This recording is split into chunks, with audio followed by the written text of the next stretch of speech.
राधे राधे प्रिय भक्तों, जय माता दी। तेरी महिमा गाए सारा जग, तेरा नाम है सबसे प्यारा। शरण में तेरी ओजामा मिल जाए जिसको सहारा। जय माता दी। प्रिय श्रोताओं, आज हम सभी माँ भगवती की कृपा से श्री दुर्गा सप्तशती के 7वें दिन के अध्याय का जो अध्याय है 12 और 13 है श्रवण करेंगे, जिसमें माँ दुर्गा के पराक्रम, उनकी महाशक्ति और भक्तों पर उनकी करुणा का विस्मृत वर्णन है। जब जब अधर्म बढ़ता है तब तब माँ अपने भक्तों की रक्षा के लिए प्रकट होती हैं। उनके स्मरण मात्र से ही जीवन के समस्त भय और संकट दूर हो जाते हैं। तो आइए श्रद्धा और भक्ति के साथ माँ का गुणगान करें और आज के इस दिव्य पाठ का पुण्य लाभ प्राप्त करें। हे माँ जगदम्बे, आज जो भी श्रद्धा और भक्ति प्रेम से आपका स्मरण करे, उसके जीवन में समस्त कष्टों का नाश कर दीजिए। उसे अटूट विश्वास, अपार शक्ति और अखंड सुख शांति का आशीर्वाद दीजिए। माँ, आपकी भक्ति का दीपक हम सभी के हृदय में जलता रहे और आपके चरणों की शरण में हम सभी सदैव सुरक्षित रहें। सब मिलकर प्रेम से बोलिए, माँ भगवती की जय। मैं 3 नेत्रों वाली दुर्गा देवी का ध्यान करती हूँ, जिनके श्री अंगों की प्रभा बिजली के समान है। वे सिंह के कंधे पर बैठी हुई भयंकर प्रतीत होती हैं। हाथों में तलवार और ढाल लिए अनेक कन्याएं उनकी सेवा में खड़ी हैं। वे अपने हाथों में चक्र, गदा, तलवार, ढाल, बाण, धनुष, पास और तर्जनी मुद्रा धारण किए हुए हैं। उनका स्वरूप अग्निमय है और वे माथे पर चंद्रमा का मुकुट धारण करती हैं। देवी बोली, देवताओं, जो एकाग्रचित होकर प्रतिदिन इन स्तुतियों में मेरा स्तवन करेगा, उसकी सारी बाधा मैं निश्चय ही दूर कर दूंगी। जो मधु कैटभ का नाश, महिषासुर का वध तथा शुंभ निशुंभ के संहार के प्रसंग का पाठ करेंगे तथा अष्टमी, चतुर्दशी और नवमी को जो भी एकाग्रचित हो भक्ति पूर्वक मेरे उत्तम महात्मा का श्रवण करेंगे, उन्हें कोई पाप छू नहीं सकेगा। उन पर पाप जनित आपत्तियां भी नहीं आएंगी। उनके घर में कभी दरिद्रता नहीं होंगी तथा उनको कभी प्रेमजनों के भी विछोह कष्ट भी नहीं होगा। इतना ही नहीं, उन्हें शत्रु से, लुटोरे से, राजा से, शस्त्र से और अग्नि से तथा जल से राशि भी कभी भय नहीं होगा।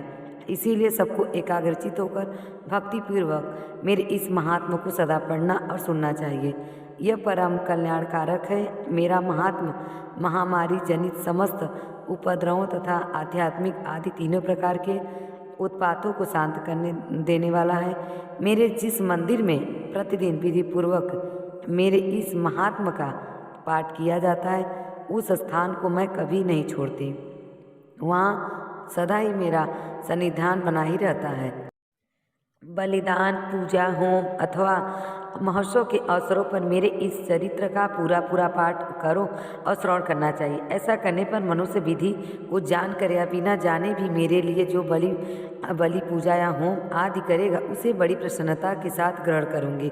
शरत काल में जो वार्षिक महापूजा की जाती है, उस अवसर पर मेरे इस महात्मा को भक्तिपूर्वक सुनेगा, वह मनुष्य मेरे प्रसाद से सब बाधाओं से मुक्त तथा धन धान्य और पुत्र से संपन्न होगा। इसमें तनिक भी संदेह नहीं है। मेरे इस महात्मा और प्रादुर्भाव की सुंदर कथाएं तथा युद्ध में किए हुए मेरे पराक्रम सुनने में मनुष्य निर्भय हो जाता है। मेरे महात्मा का श्रवण करने वाले पुरुष के शत्रु नष्ट हो जाते हैं, उन्हें कल्याण की प्राप्ति होती है तथा उनके कुल भी आनंदित रहता है और सर्वत्र ये उपस्थित में शांति, कर्म, बुरे स्वप्न दिखाई देने पर तथा न ग्रह जनित भयंकर पीड़ा उपस्थित होने पर मेरा महात्मा श्रवण करना चाहिए। इससे संदिग्ध और भयंकर ग्रह पीड़ा शांत हो जाती हैं और मनुष्य द्वारा देखा हुआ स्वप्न शुभ स्वप्न में परिवर्तित हो जाता है। बाल गृहों में एकांत हुए बालकों के लिए महात्मा शांति है तथा मनुष्यों के संगठन में फूट होने पर यह अच्छी प्रकार मित्रता कराने वाला है और महात्मा समस्त दुराचारी के बल का नाश करने वाला है। इसके पाठ मात्र से राक्षसों, भूतों और पिशाचों का नाश हो जाता है। मेरा सब महात्मा मेरे सामर्थ्य की प्राप्ति कराने वाला है। पशु, पुष्प, अर्ध, धूप, दीप, गंध आदि उत्तम सामग्री द्वारा पूजा करने से, ब्राह्मणों को भोजन कराने से, होम करने से प्रतिदिन अभिषेक करने से, नाना प्रकार के अन्य भोगों का अर्पण करने से तथा दान देने आदि से 1 वर्ष तक जो मेरी आराधना की जाती है और उससे मुझे जितनी प्रसन्नता होती है उतनी प्रसन्नता मेरे उस उत्तम चरित्र का एक बार श्रवण करने मात्र से हो जाता है। यह महात्मा श्रवण करने पर पापों को हर लेता है और आरोग्य प्रदान करता है। मेरे प्रादुर्भाव का कीर्तन समस्त भूतों में से रक्षा करता है तथा मेरा युद्ध विषयक चरित्र दुष्ट दैत्यों का संहार करने वाला है। इसके श्रवण करने पर मनुष्य को शत्रु का भय नहीं रहता। देवताओं, तुमने और ब्रह्मा ऋषियों ने जो मेरी स्तुति की है तथा ब्रह्मा जी ने जो स्तुति की है वे सभी कल्याणमय बुद्धि प्रदान करने वाली है। वन में सोने मार्ग या फिर दानव दल से घिरे मार्ग से, निर्जन स्थान से लुटेरों के दांव पड़ जाने पर या शत्रुओं से पड़े जाने पर अथवा जंगल में सिंह, व्याघ्र और जंगली हाथियों से पीछा करने पर, कुपित राजा के आदेश से वध या बंधन के स्थान में ले जाए जाने पर अथवा महासागर में नाव पर बैठने के बाद भारी तूफान से नाव के डगमगाने पर और अत्यंत भयंकर युद्ध से शास्त्रों का प्रहार होने पर अथ वेदना से पीड़ित होने पर किम बहुना सभी भयानक बाधाओं के उपस्थित होने पर जो मेरे इस चरित्र का स्मरण करता है वह मनुष्य संकट से मुक्त हो जाता है। मेरे प्रभाव से सिंह आदि जंतु नष्ट हो जाते हैं तथा लुटेरे और शत्रु भी मेरे चरित्र का स्मरण करने वाले पुरुष से दूर भागते हैं। मार्कंडेय ऋषि कहते हैं कि ऐसा कहकर प्रचंड पराक्रम वाली भगवती चंडिका सब देवताओं को देखते ही वहीं अंतर्ध्यान हो गई। फिर समस्त देवता भी शत्रुओं के मारे जाने से निर्भय होकर पहले की तरह यज्ञ भाग का उपयोग करते हुए अपने अपने अधिकार का पालन करने लगे। संसार का विध्वंस करने वाले भयंकर अतुल पराक्रमी देव शत्रु शुंभ तथा महाबली निशुंभ के युद्ध में देवी द्वारा मारे जाने पर शेष दैत्य पाताल लोक में चले गए। राजा, इस प्रकार भगवती अंबिका देवी नित्य होती हुई भी पुनः पुनः प्रकट होकर जगत की रक्षा करती हैं। वे ही इस विश्व को मोहित करती हैं और वे ही इस जगत को जन्म देती हैं और वे ही प्रार्थना करने पर संतुष्ट होकर विद्वान एवं समृद्धि प्रदान करती हैं। राजन, महाप्रबल के समान महामारी स्वरूप धारण करने वाली वे महाकाली इस समस्त ब्रह्मांड में व्याप्त हैं। वे ही समय समय पर महामारी होती और वही स्वयं अजन्मा होती हुई भी सृष्टि के रूप में प्रकट होती हैं। वे सनातनी देवी ही समय अनुसार संपूर्ण भूतों की रक्षा करती हैं। मनुष्य के अभ्युदय के समय में वे ही घर में लक्ष्मी के रूप में स्थित होकर उन्नति प्रदान करती हैं और वे ही अभाव के समय दरिद्रता बनकर विनाश का कारण होती हैं। पुष्प, धूप और गंध आदि से पूजन करने, उनकी स्तुति करने पर वे धन, पुत्र, धार्मिक बुद्धि तथा उत्तम गति प्रदान करती हैं। जय माता दी। इस श्री प्रकार मार्कंडेय पुराण में सौणिक मनवंतर की कथा के अंतर्गत देवी महात्म्य में फल स्तुति नामक 12वां अध्याय पूर्ण हुआ। अब सुनिए 13वां अध्याय और श्री दुर्गा सप्तशती की 13वें अध्याय में राजा सूरत और वैश्य की को देवी के वरदान का वर्णन किया गया है। अध्याय प्रारंभ करने से पहले हम सब माँ दुर्गा का ध्यान करें जो उदय काल के सूर्यमंडल की श्रीकांत कारण वाली, जिनकी 4 भुजाएं और 3 नेत्र हैं तथा जो अपने हाथों में 5 अंकुश एवं अभय की मुद्रा धारण किए रहती हैं, उन शिवा देवी को मैं ध्यान करती हूँ। मार्कंडेय ऋषि कहते हैं कि राजन, इस प्रकार मैंने तुमसे देवी के उत्तम महात्मा का वर्णन किया है। इस जगत को धारण करती उन देवी का ऐसा ही प्रभाव है। वे ही विद्या उत्पन्न करती हैं। भगवान विष्णु की माया स्वरूपा उन भगवती के द्वारा ही तुम यह वैश्य तथा अनन्य विवेकी जन मोहित होते हैं, मोहित हुए हैं और आगे भी मोहित होंगे। महाराज, तुम उन्हीं परमेश्वरी की शरण में जाओ। आराधना करने पर वे मनुष्यों को भोग, स्वर्ग तथा मोक्ष प्रदान करती हैं। मार्कंडेय जी कहते हैं कि मेधा मुनि के यह वचन सुनकर राजा सूरत ने उत्तम व्रत का पालन करने वाले उन महाभाग महर्षि को प्रणाम किया। वे अत्यंत ममता और राज्य पर अपहरण से बहुत खिन्न हो चुके थे। महामुनि इसीलिए विरक्त होकर वे राजा तथा वैश्य तत्काल तपस्या को चले गए और वे जगदम्बा के दर्शन के लिए नदी तट पर रहकर तपस्या करने लगे।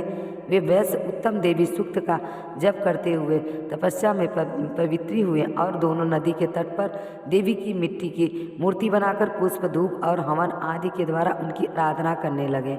पहले तो धीरे धीरे आहार को कम किया, फिर बिल्कुल निराहार रहकर देवी में ही मन लगाए, एकाग्र पूर्वक उनका चिंतन आरंभ किया। दोनों अपने शरीर के रक्त से हे प्रोक्षित बलि देते हुए लगातार 3 वर्ष तक संयम पूर्वक आराधना करते रहे। इस पर प्रसन्न होकर जगत को धारण करने वाली चंडिका देवी प्रत्यक्ष दर्शन देकर कहा, देवी बोली, राजन तथा अपने कुल को आनंदित करने वाले, वैसे तुम लोग जिस वस्तु की अभिलाषा रखते हो वह मुझे से मांगो, मैं संतुष्ट हूँ, इसीलिए तुम्हें वह सब कुछ दूंगी। मार्कंडेय जी कहते हैं कि तब राजा ने दूसरे जन्म में नष्ट न होने वाला राज्य मांगा तथा इस जन्म में भी शत्रुओं की सेना को बलपूर्वक नष्ट करके पुनः अपना राज्य प्राप्त कर लेने का वरदान मांगा।